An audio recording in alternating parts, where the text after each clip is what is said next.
मानसिकको psychiatrist भन्छ है हजुर साइकेट्रिस्टको एभाइलेबिलिटी छैन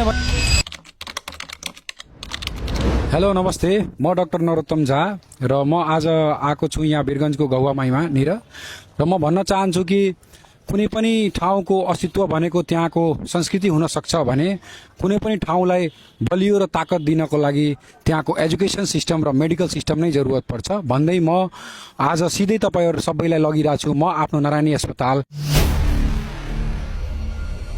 अनि हिजो म आएको अस्ति नै पनि आएको 4-5 एउटा रितिश के कुमार भन्नु हुनुहुन्थ्यो नि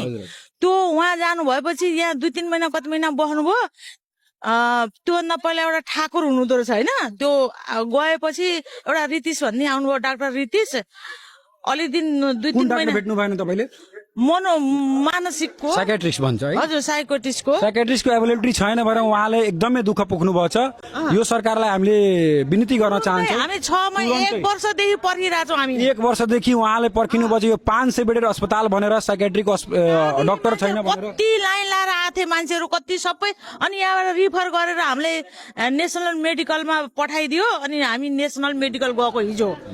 आमालाई नि लिएर प्राइभेटमा जाने बाध्य बनाइयो यहाँको सरकारलाई अहिलेको नेपाल सरकारलाई हामी एकदम